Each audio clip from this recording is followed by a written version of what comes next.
നമസ്കാരം. ഞാൻ സുനിൽ സുന്ദർ. എൻ്റെ ചാനലിലേക്ക് നിങ്ങൾക്ക് എല്ലാവർക്കും സ്വാഗതം. ഇത് ഞാൻ പറയുന്നത് ഒരു കുടുംബത്രത്തിനെ കുറിച്ചാണ്. ഞാൻ എൻ്റെ ചാനൽ കൂടി പ്രധാനമായിട്ടും പ്രേതാനുഭവങ്ങളെ കുറിച്ചാണ് പറയുന്നത്. കാര്യം ഞാൻ ഈ പ്രേതബാധ ഒഴിപ്പിക്കാൻ പോകുന്ന ഒരു വ്യക്തിയാണ്. വർഷങ്ങളായിട്ട് ഞാൻ എൻ്റെ പിന്നിലുണ്ട്. അങ്ങനെ ഞാൻ പോയി ചെയ്തിട്ടുള്ള സംഭവങ്ങളാണ് കഥാരൂപേണ ഞാൻ ഇതിനകത്ത് അവതരിപ്പിക്കുന്നത്.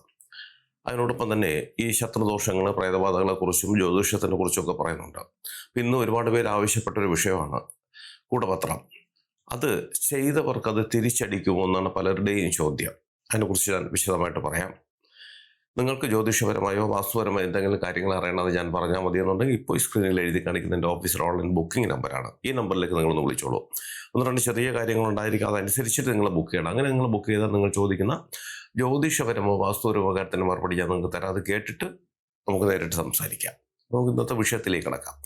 പലരുടെയും ചോദ്യമാണ് കൂടപത്രങ്ങൾ. കൂടപത്രം എന്ന് പറഞ്ഞാൽ അറിയാലോ, ഒരാൾ നന്നായി വരുമ്പോൾ അല്ലെങ്കിൽ അയാൾക്ക് സ്വന്തമായിട്ടുള്ള ഏതെങ്കിലും വസ്തുവകൾ തട്ടിപ്പറിക്കാൻ വേണ്ടിയിട്ട് മറ്റുള്ളവർ ചെയ്യുന്ന, അതിനോട് അത്യാഗ്രഹം തോന്നിയിട്ടുള്ള, ആഗ്രഹം എന്ന് പറയാൻ പറ്റില്ല, അത് അത്യാഗ്രഹമാണ്. മറ്റുള്ളവൻ്റെ കയ്യിരിക്കുന്ന മുതൽ തട്ടിപ്പറിക്കുക എന്ന് പറയുന്നത് അത്യാഗ്രഹമാണ്. അങ്ങനെ ഉള്ളവർ ചെയ്തു വെക്കുന്ന ചില പ്രവൃത്തികളാണ്. അവരല്ല ചെയ്യുന്നത്, ഇങ്ങനെയുള്ള സംഭവങ്ങൾ ചെയ്തു കൊടുക്കുന്ന ഇത് ദുഷ്കർമ്മങ്ങളെന്നാണ് പറയുന്നത്. ഒരിക്കലും ചെയ്യാൻ പാടില്ല. കാര്യം ഒരാൾക്ക് അവകാശപ്പെട്ടത്, അയാൾക്ക് കോടികളുണ്ടാകട്ടെ, അയാൾക്ക് എന്തുകൊണ്ട് കോടികൾ കിട്ടി, നമുക്ക് വെറും ഒരു ഓട്ടപാത്രം കിട്ടി, നമ്മുടെ കയ്യിരിപ്പാണത് എന്ന് തന്നെ നമ്മൾ മനസ്സിലാക്കണം.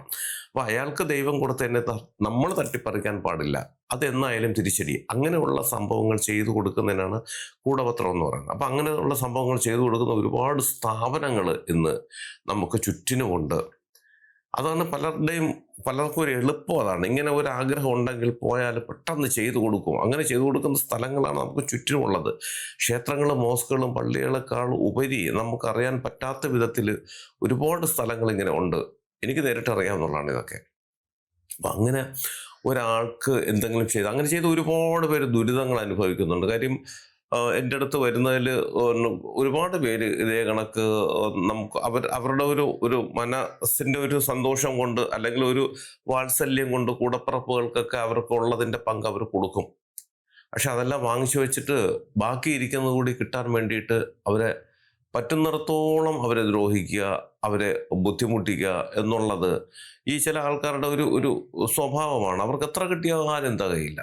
എല്ലാവരുടെ കയ്യിൽ ഇരിക്കുന്നതും വേണം, സ്വന്തം സഹോദരങ്ങളുടെ കയ്യിൽ ഇരിക്കുന്നത് വേണം, അതുപോലെ തന്നെ തൊട്ടടുത്ത് ആരെങ്കിലും താമസിക്കുന്ന അവർക്കുള്ളത് വേണം. ഇതൊക്കെ വേണം. ഇതിനെ പിടിച്ചു പറിക്കാനുള്ള ഒരു ഓട്ടത്തിലാണ് അവർ. അതാണ് ഇത് സംഭവിക്കുന്നത്. അപ്പോൾ അങ്ങനെ ചെയ്യുന്നവർക്ക് ഇത് തിരിച്ചടി കിട്ടുമോ എന്നാണ് പലരുടെയും ചോദ്യം. ഇന്നത്തെ പ്രധാന ഒരു ചോദ്യം, ഞാൻ പറയുന്ന അതിൻ്റെ ഒരു മറുപടി ഇതാണ്. തിരിച്ചടി കിട്ടുമെന്ന് വെച്ചാൽ തിരിച്ചടി കിട്ടും. പക്ഷെ പലപ്പോഴും നമ്മൾ ആഗ്രഹിക്കുന്ന സമയത്തിനായിരിക്കില്ല. കാര്യം നമ്മൾ നന്നായി ജീവിച്ചു, നമ്മൾ അവരെയൊക്കെ സഹായിച്ചു. പക്ഷെ എന്നിട്ടും നമുക്ക് നമ്മുടെ ഇതെല്ലാം തട്ടിപ്പറിക്കാൻ വേണ്ടിയിട്ടുള്ള ഇങ്ങനെ ദുഷ്കർമ്മങ്ങൾ ചെയ്തു. അത് നമുക്ക് ഏൽക്കുകയും അതുവഴി നമ്മുടെ കുടുംബാംഗങ്ങളും തീർത്തും നാശത്തിലേക്കും പോകുന്ന ഒരു സന്ദർഭം ഉണ്ടായി. നമ്മൾ നശിച്ചു. പക്ഷേ നമുക്ക് ഉടനെ നമുക്ക് വേണ്ടി ചെയ്തവൻ്റെ തകർച്ച കാണണം എന്ന് ആഗ്രഹിക്കുന്ന ഒരുപാട് പേരുണ്ട്. അതൊരിക്കലും അവരെ നമുക്ക് തെറ്റു പറയാൻ പറ്റില്ല. കാരണം അവരനുഭവിച്ച് തീർത്തത് അത്രയാണ്. ആരെയും ദ്രോഹിക്കാതെ, ആരെയും നശിപ്പിക്കാതെ, ആരുടെ ഒരു മുതൽ പോലും പിടിച്ചു പറിക്കാതെ ജീവിച്ചവരാണ്. പക്ഷേ അവരുടെ കയ്യിരിക്കുന്ന മുതൽ തട്ടിപ്പറിക്കാൻ വേണ്ടിയിട്ട് അവരുടെ കുടുംബത്തിലെയും നശിപ്പിച്ചവൻ്റെ നാശം കാണാൻ പലരും ആഗ്രഹിക്കും. പക്ഷേ ഒരു കണക്ക് പറയുകയാണെങ്കിൽ നമ്മളത് ആഗ്രഹിക്കുന്നത് തെറ്റാണോ ശരിയാണോ എന്ന് പലരും ചോദിക്കാറുണ്ട്. അനുഭവിച്ചവൻ്റെ ഭാഗത്തു നിന്ന് നോക്കുമ്പോൾ 100% അത് ശരിയാണ്. മറ്റവൻ്റെ തകർച്ച, അല്ലെ അവനെ നശിപ്പിച്ചവരെ തകർച്ച കാണണം എന്നുള്ളത് ഒരു ഇരയുടെ ആഗ്രഹമാണ്, ഇല്ല എന്ന് പറയാൻ പറ്റില്ല. പക്ഷെ അതിനു വേണ്ടി നമ്മൾ എന്തൊക്കെയാണ് ചെയ്യേണ്ടത് എന്നുള്ളതാണ്. അപ്പോൾ ഈ ചില ആൾക്കാർ ഇതേ കണക്ക് ദുഷ്കർമ്മങ്ങൾ തന്നെ ചെയ്തു കൊടുക്കുന്നുണ്ട്. ഈ ശത്രുവിന് വേണ്ടിയിട്ട് പലയിടത്തും പോയി ക്ഷേത്രങ്ങളിൽ പോയി പ്രാർത്ഥനകൾ നടത്താറുണ്ട്. വഴിപാടുകൾ എന്തെങ്കിലും ഉണ്ടോ എന്ന് ചോദിച്ചിട്ട് ചിലവർ പറഞ്ഞു കൊടുക്കുന്ന വഴിപാടുകളൊക്കെ നടത്താറുണ്ട്. പക്ഷെ നമ്മൾ മനസ്സിലാക്കേണ്ടത്, പരസ്പരം അങ്ങോട്ടും ഇങ്ങോട്ടും നമ്മൾ ഇതേ കണക്ക് ദോഷങ്ങൾ ചെയ്താൽ അല്ലെങ്കിൽ മോശമായ കാര്യങ്ങൾ ചെയ്താൽ നമുക്കും തിരിച്ച് അതുപോലുള്ള അനുഭവങ്ങൾ കിട്ടുമെന്നുള്ളതാണ്. അപ്പോൾ നമ്മൾ ആദ്യം മനസ്സിലാക്കേണ്ടത്, നമ്മളെ നശിപ്പിച്ചവൻ അല്ലെങ്കിൽ ഇതേ കണക്കൊരു മോശം പ്രവൃത്തി ചെയ്തവന് എന്നായാലും അതിനൊരു മോശമായ അനുഭവം, അതിന് ശിക്ഷ അവന് കിട്ടുമെന്നുള്ള കാര്യത്തിൽ യാതൊരു സംശയവുമില്ല. അത് നമ്മൾ കാത്തിരിക്കണം എന്നുള്ളത്. കാത്തിരുന്നാൽ തീർച്ചയായിട്ടും അവന് ശിക്ഷ കിട്ടും. അതിനൊരു സംശയവുമില്ല. അത് ഒരുപാട് ഒരുപാട് ഉദാഹരണങ്ങൾ, സംഭവങ്ങൾ ഞാൻ പോയി പരിഹരിച്ചിട്ടുള്ളത് ഞാൻ എൻ്റെ ഈ ചാനലിൽ തന്നെ ഞാൻ അവതരിപ്പിച്ചിട്ടുണ്ട്.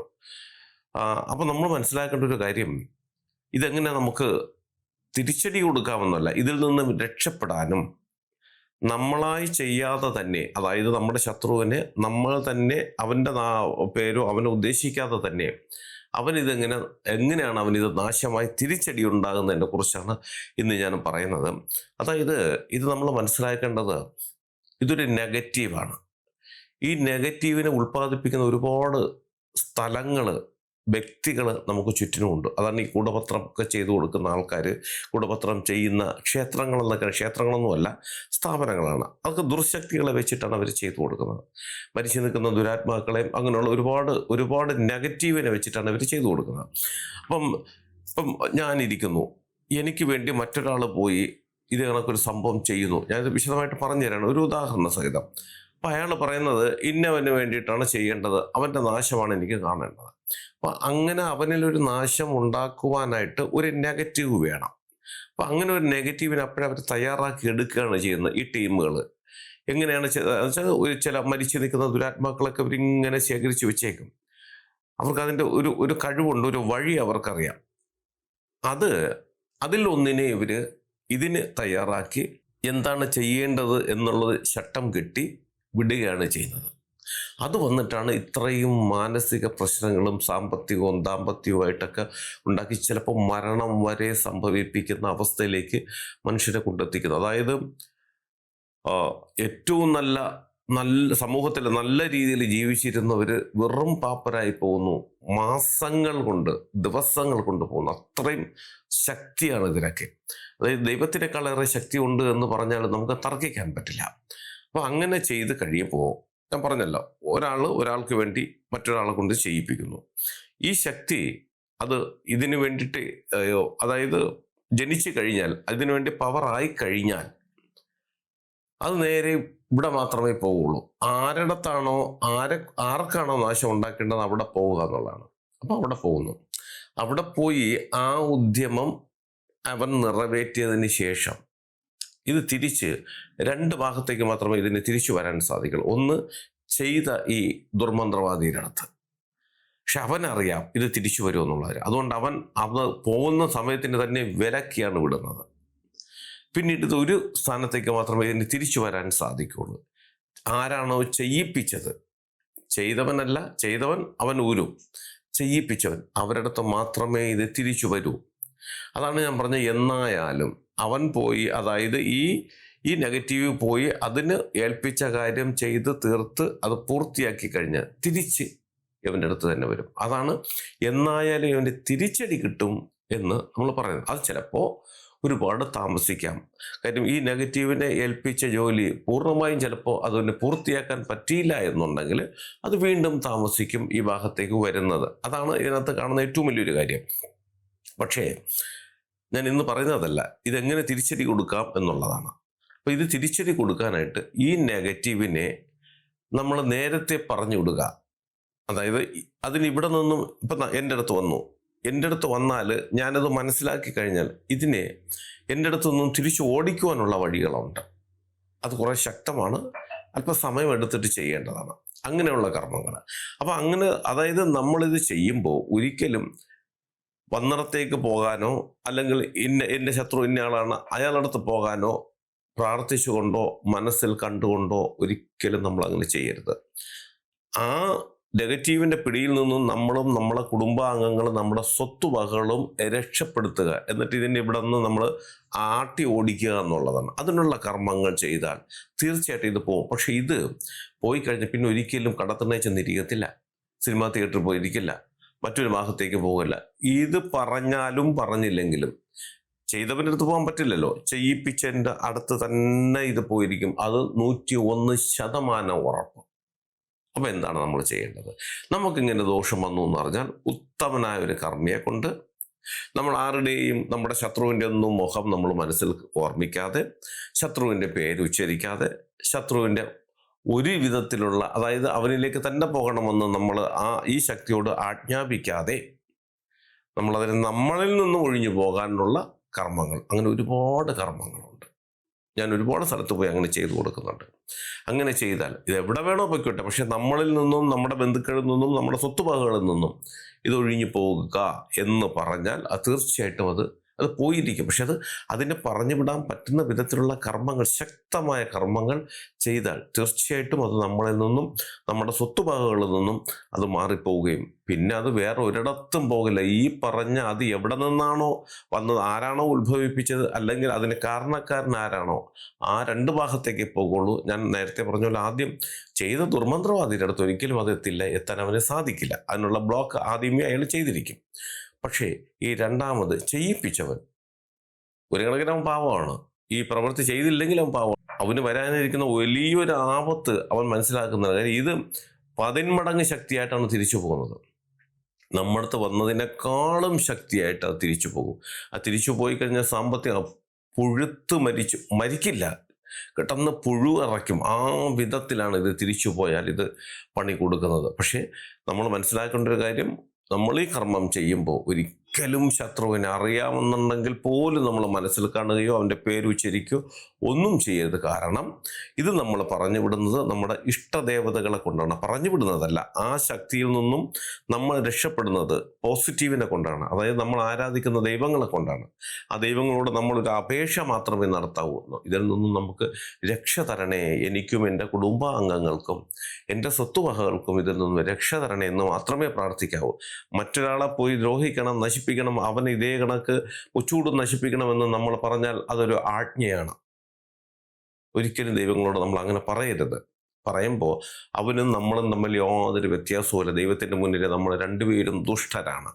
ഒരിക്കലും അങ്ങനെ ചെയ്യാതെ നല്ല കർമ്മിയെ കൊണ്ട് നമുക്ക് വന്നിട്ടുള്ള ദോഷങ്ങളെ അതും നമ്മുടെ വീട്ടിൽ വെച്ച് തന്നെ ചെയ്യാൻ നോക്കണം. കാരണം ഈ ദോഷങ്ങൾ വന്നാൽ അത് നമ്മുടെ വീടിൻ്റെ അന്തരീക്ഷത്തിലാണ് ഇത് കൂടുതലും നിൽക്കുന്ന. 60%, 40% മാത്രമേ അത് നമ്മുടെ മനസ്സിനെ സ്വാധീനിക്കുകയുള്ളൂ. 60% നമ്മൾ അന്തി ഉറങ്ങുന്ന ആഹാരം പാകം ചെയ്ത് കഴിക്കുന്ന ആ അന്തരീക്ഷത്തിലായിരിക്കും. ചില ഇതൊക്കെ കർമ്മം ചെയ്യുന്നവർ പറയാറുണ്ട്, ഇങ്ങനെ പോലെ എൻ്റെ വീട്ടിലോ ഞാനിവിടെ വെച്ച് ചെയ്തു തരാമെന്ന്. പക്ഷെ ഒരിക്കലും അത് വിജയിക്കില്ല.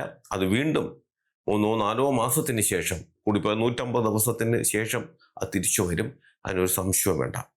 ഇങ്ങനെ ചെയ്താൽ, ഞാൻ ഈ പറഞ്ഞ പോലെ കാര്യങ്ങൾ ചെയ്താൽ, അത് നിങ്ങൾക്ക് ശത്രുദോഷമുണ്ടെങ്കിൽ, കൂടപത്രം പോലുള്ള ദോഷങ്ങൾ വന്നിട്ടുണ്ടെങ്കിൽ അത് ചെയ്തു കഴിഞ്ഞാൽ തീർച്ചയായിട്ടും നിങ്ങൾക്ക് അതിൽ നിന്നും രക്ഷപ്പെടാൻ സാധിക്കും. ഒരല്പം മനസ്സമാധാനം കിട്ടാൻ വേണ്ടിയിട്ട് ശത്രുവിന് അതിൻ്റെതായ ശിക്ഷയും ഇത് കിട്ടും. കാരണം ഉപ്പ് തിന്നവൻ വെള്ളം കുടിച്ചേ പറ്റൂ. മേലാൽ അവൻ ആരുടെ അടുത്തും പോയി ഇങ്ങനെ ചെയ്യരുത്.